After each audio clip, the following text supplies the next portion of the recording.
भाई साहब ये जो अपडेट लेकर के आए हैं ना, इसके सुनने के बाद आपको लगेगा कि यार ये सीबीएसई क्या ही बच्चों के साथ कर रहा है। तो क्लास 10th के बच्चों 12 हफ्ते बचे हैं आपके बोर्ड्स के लिए, और अगर आपको ये फिर भी ज्यादा लगता है और आप पढ़ने नहीं बैठ पा रहे हो, तो सीबीएसई का ये न्यूज देखने के बाद आप लोग पढ़ने बैठ जाओगे अभी के अभी। इन्होंने इतना गंदा ये न्यूज लेकर के आया, एक ऐसा अपडेट लेकर के आया है जिसकी मदद से ये स्कूल वालों को तो बहुत ही ज्यादा सुविधा हो जाएगी, लेकिन बच्चों को कहीं ना कहीं एक हेडेक आ जाएगा दिमाग के अंदर। वो एक ऐसा अपडेट ला करके इन्होंने दिया है। 20 नवंबर को वेबिनार इन्होंने लिया था ऑल इंडिया लेवल पर, और आज 21 तारीख है जब उनकी इस कंक्लूजन को मैं लेकर के आऊंगा। ठीक है, ये कंक्लूजन जो इन्होंने पूरा बता रखा है, इस चीज को हम लोग देखते हैं। एक पूरा पीडीएफ है, उसके अंदर ये अपडेट दे रखा है सीबीएसई का। इस पूरे अपडेट को मैं 3 केसेस में बताऊंगा भाई साहब। पहला केस, दूसरा केस, ठीक है, ये इंफॉर्मेशन आपको पहले से पता होगी, पर ये तीसरा अपडेट जो मेन आपके सामने मैं लाऊंगा, उसको समझने के लिए आपको ये पहला दूसरे के बारे में थोड़ी जानकारी होनी चाहिए।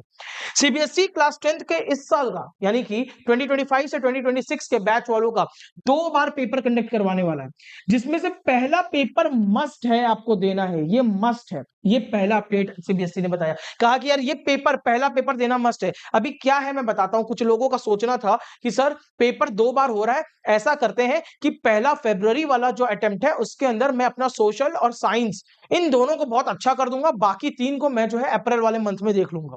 लोग ऐसा सोचते थे कि 3 पेपर अभी कर लेते हैं बहुत बढ़िया से, 3 पेपर को बाद में बहुत बढ़िया से कर लेंगे। तो यार सीबीएसई ने ऐसा ना होने पाए, और ऐसा वेस्ट, पेपर का वेस्ट और ये जो इवैल्यूएशन का हेडेक होने वाला है टीचर्स के ऊपर, ऐसा ना होने पाए, उसके लिए ये रूल लेकर के आया है। वो कहता है कि पहला पेपर सबको देना मस्ट है, अनिवार्य है, और जो दूसरा पेपर है ये इंप्रूवमेंट का पेपर कहलाएगा। कौन सा पेपर बेटा? इंप्रूवमेंट का पेपर कहलाएगा। और वो जो सेकंड पेपर इंप्रूवमेंट का है, वो कहता था कि कोई कंपार्टमेंट का पेपर अब की बार से तो नहीं होने वाला, यानी 2026 से, यानी कि आपकी बैच से अब कोई भी कंपार्टमेंट, अगर आप फेल हो जाते हो दोनों पेपर के अंदर तो आप फेल ही कहलाओगे, आपका कोई भी कंपार्टमेंट का पेपर नहीं होने वाला। अब भाई साहब ये जो अपडेट लेकर के आए हैं ना, इसके सुनने के बाद आपको लगेगा कि यार ये सीबीएसई क्या ही बच्चों के साथ कर रहा है। मैं अपडेट आपको बताता हूं, है ना। ये अपडेट इनका है क्या, आखिर सुनना। ये अपडेट, पहली चीज कि फर्स्ट पेपर ये मैंडेटरी है, सबको देना ही देना है। जो पहला पेपर है सब देंगे, ऐसा नहीं है कि मैं 3 पेपर फरवरी के अटेम्प्ट में कर लेता हूं, 3 पेपर अप्रैल के अटेम्प्ट में कर लेता हूं, सारे पेपर देना है। दूसरी चीज जो सेकेंड है वो इंप्रूवमेंट पेपर है। थर्ड बात जो मेन है, एक्सटर्नल मार्क्स 50 से ज्यादा होने पर ही आपको दूसरे पेपर के लिए एलिजिबल माना जाएगा।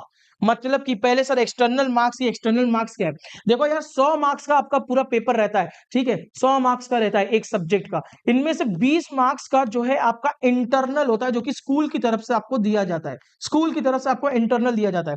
और बचा होता है 80 मार्क्स, ये कहलाता है एक्सटर्नल। 80 मार्क्स का होता है एक्सटर्नल। ये 80 मार्क्स का जो एक्सटर्नल है, यही 80 मार्क्स का एक्सटर्नल की बात यहां पे कर रहा है कि 80 में से 50 मार्क्स नहीं, 51 मार्क्स, 50 भी नहीं, 50 से ज्यादा कह रहा है, यानी 51, 51 मार्क्स या फिर उससे ज्यादा, 51 या फिर उससे ज्यादा जिनका मार्क्स आएगा वो ही सेकंड पेपर के लिए एलिजिबल है।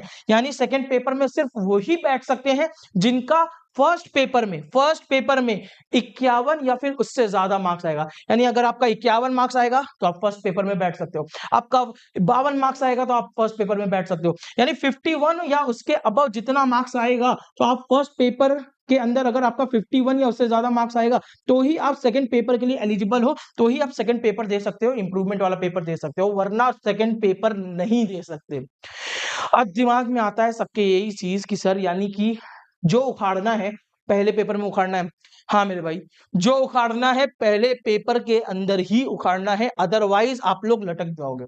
दिमाग में एक बहुत बड़ा डाउट आता है कि सर मान लीजिए फेल हो गए पहले पेपर के अंदर, यानी कि फेल। सीबीएसई ने हमको जो पहले पहले टाइम मिला करता था, मार्च तक का 1 महीना ज्यादा रहता था, हम तब तक कम से कम कुछ पढ़ लेते थे, तो वो फरवरी तक बांध दिया है हमको, और फरवरी में ही कहता है कि पास होकर के दिखाओ। नहीं भाई, ये भी कहता है सीबीएसई कि फर्स्ट पेपर में अगर आपने 50 मार्क्स से अबव, यानी कि 51 या 51 से अबव पाया तो आप सेकंड के लिए एलिजिबल हो। प्लस प्लस अगर आप फेल हो गए तो, अगर आप फेल हो गए तो, यानी कि 32 मार्क्स से नीचे, 32 मार्क्स या उससे नीचे और 51 या उससे अबव होना चाहिए सेकंड पेपर के लिए एलिजिबल होने के लिए। अगर आप 32 से नीचे की कैटेगरी में होगे तो आपका कंपार्टमेंट की लिस्ट में गिना जाएगा, और अगर आपका 51 से ऊपर है तो आप इंप्रूवमेंट की कैटेगरी में गिने जाओगे। बात समझ में आ रही है? ये कंपार्टमेंट की कैटेगरी में गिना जाएगा, वो इंप्रूवमेंट की कैटेगरी में गिना जाएगा।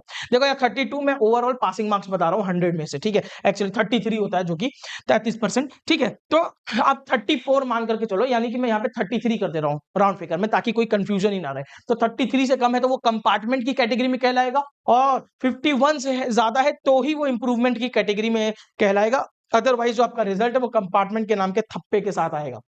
सुनना सर, कंक्लूजन यही है, पहला पेपर अच्छा होना चाहिए, अगर मुझे इंप्रूवमेंट देना तो 51 से ज्यादा मार्क्स आना चाहिए, सही बात है।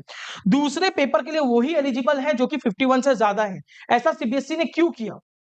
ऐसा क्यों किया भाई? ताकि ऐसा ना हो, क्योंकि सब लोग इस माइंडसेट के साथ रिलैक्स हो गए हैं कि 3 पेपर पहले में 3 पेपर बाद में अच्छा अच्छा हो जाना चाहिए, और इसकी वजह से क्या होगा ना, 30 लाख कॉपियां आएंगी क्लास 10th की पूरे ऑल ओवर इंडिया, उसको चेक कराना बड़ा मुश्किल काम है। एक बार को मान लो किसी तरह से चेक हो भी जाती है तो दूसरे ही महीने दोबारा से 30 लाख कॉपी चेक कर पाना सीबीएसई के टीचरों के लिए बड़ा ही मुश्किल काम हो जाएगा। इसीलिए इसीलिए सीबीएसई ने सोचा कि अगर मैं ये रूल लेकर के आऊंगा तो 40% से कम बच्चे कम से कम सेकंड पेपर में अटेम्प्ट करेंगे, यानी कि हमें से 40% की ही कॉपी जो है चेक करनी पड़ेगी। ये इसी वजह से ये जो है सीबीएसई ने ऐसा नियम लेकर के आया। दूसरी चीज देखना, best in any of both will be counted. Confusion रहता है ना कि सर पहले पेपर में, मान लीजिए पहले पेपर में मैं मैथ्स देकर के आया हूं, मेरा 71 आया, मैंने इंप्रूवमेंट दिया लेकिन अब मेरा 60 आ गया, तो मेरा किसको काउंट किया जाएगा? बेटा तब 71 वाले को काउंट किया जाएगा। सर मान लीजिए 60 दूसरे वाले पेपर में अच्छा आ गया, पहले वाले में कम आया, तो जो भी अच्छा रहेगा उसी को आपका काउंट किया जाएगा, उसी मार्क्स को काउंट किया जाएगा, ठीक है, उसी मार्क्स को आपके काउंट किया जाएगा। ये इतनी बात है। एक और चीज देखना, rule for second exam form, जैसे ही पेपर खत्म होगा रिजल्ट आएगा जल्दी से जल्दी, और उसी रिजल्ट आने के जस्ट बाद आपकी फॉर्म फिलिंग डेट जो होगी ना, फॉर्म फिलिंग डेट है ना, फॉर्म फिलिंग डेट ये शुरू हो जाएगी पहले पेपर के रिजल्ट के बाद, ताकि ये कंक्लूड किया जा सके कि कौन एलिजिबल है कौन एलिजिबल नहीं है। दूसरी चीज, स्कूल जो है उसके पास 15 दिन होंगे फॉर्म फिल करके डिटेल अपडेट करने के लिए दूसरे पेपर के लिए, तो अपने स्कूल के साथ अपडेट रहना। अब भाई साहब इतना जो पूरा कीचड़ मचा रखा है सीबीएसई ने कि पेपर 2 बार होगा ऐसा वैसा, ये क्यों कर रहा है ना? ये एक्चुअल में एनईपी ने कहा था कि शुरुआत में पेपर ऐसे होना चाहिए कि साल में जब भी मन हो सीबीएसई का वो पेपर ले ले, यानी एनी टाइम बोर्ड्स हो जाना चाहिए, साल में किसी भी टाइम बोर्ड्स हो जाना चाहिए। तो यार हर दिन ऐसे पढ़ेंगे कि कल पेपर है, तो यार प्रेशर जो बच्चों का घटाने की बात करता है सीबीएसई, उसने प्रेशर तो बहुत ज्यादा बढ़ा दिया। तो इस चीज को ना रखते हुए एनईपी की दूसरी चीज को किया गया कि भाई सेमेस्टर वाइज पेपर दिया जाए। अब सेमेस्टर वाइज अगर पेपर बनाने चलोगे तो सेमेस्टर वाइज में दिक्कत क्या है कि हाफ ईयरली फिर एनुअल बड़ा मुश्किल हो जाएगा, कॉपी को बार बार चेक करवा पाना। तो इसीलिए 2 बार पेपर कंडक्ट तो करवाया जाएगा, पर इस नियम से करवाया जाएगा, इस रूल के ऊपर सीबीएसई आती है।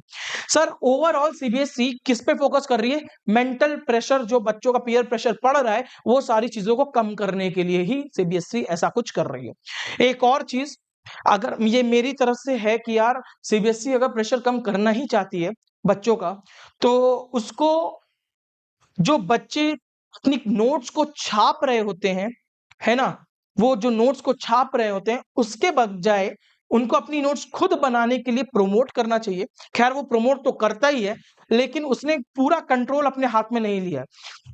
तो अगर बच्चों के ऊपर से ये प्रेशर हटाया जाए कि आपको जैसे पढ़ना है, जैसे कि कंपटीशन वाले बच्चे पढ़ते हैं, जिस सब्जेक्ट में जिस चैप्टर के अंदर नोट्स की रिक्वायरमेंट एक्चुअली होती है उस चैप्टर को नोट्स बनवा रहे होते हैं, जिसमें नहीं होती है जिसमें बुक से काम चल रहा होता है बुक से करते हैं, किसी में बुक्स के अंदर ही लिखवा रहे होते हैं, किसी में अलग अलग तरीके से। यानी अगर कॉम्पिटिशन फील्ड में जाओगे ना तो वहां पे बड़ा ही अलग तरीके से चल रहा होता है और सब पढ़ रहे होते हैं, ठीक है। लेकिन भाई मसला यहाँ पे ये हो जाता है ना कि कुछ पढ़ने वाले बच्चे हैं, कुछ नहीं पढ़ने वाले बच्चे हैं। पढ़ने वाले बच्चों का तो जो मैं बता रहा हूं उससे फायदा हो जाएगा, पर जो नहीं पढ़ने वाले उनको छूट मिल जाती है। तो इसीलिए सीबीएसई नोट्स बनाने को बड़ा ही करता है। लेकिन देखा जाए तो अब ये इनका तो कोई कुछ नहीं होने वाला, लेकिन नुकसान पढ़ने वालों का भी हो जाता है। तो भाई साहब ले दे करके जो भी है कंक्लूजन वो उनको ऊपर छोड़ दो। आप लोग के पास 12 हफ्ते बचे, किसी तरीके से इसको इस्तेमाल कर लो और फर्स्ट पेपर के अंदर ही तीर मार डालो, ताकि आपका बहुत अच्छे से अच्छा परसेंटेज आ जाए। अगर आप लोगों को भी कंसेप्ट और सीबीएसई से रिलेटेड अपडेट, फिजिक्स के, केमिस्ट्री के, बायो के कंसेप्ट से रिलेटेड जितनी भी जो नॉलेज चाहिए, आप मेरे चैनल को फॉलो करो, क्योंकि आए दिन मैं ट्रिक्स से लेकर के पूरी थ्योरी तक की सारी लेक्चर्स 9th और 10th की अपडेट करता रहता हूं। तो मेरे साथ बने रहना, चैनल को सब्सक्राइब करो और यार लाइक कर देना अगर इन्फॉर्मेटिव लगी होगी वीडियो तो, और उससे शेयर कर दो जो भाई साहब आपका दोस्त अभी तक पढ़ नहीं रहा है, उसको ये वीडियो देख करके समझ में आएगा कि अब पढ़ना अभी शुरू कर देना चाहिए। ठीक है, जय हिंद।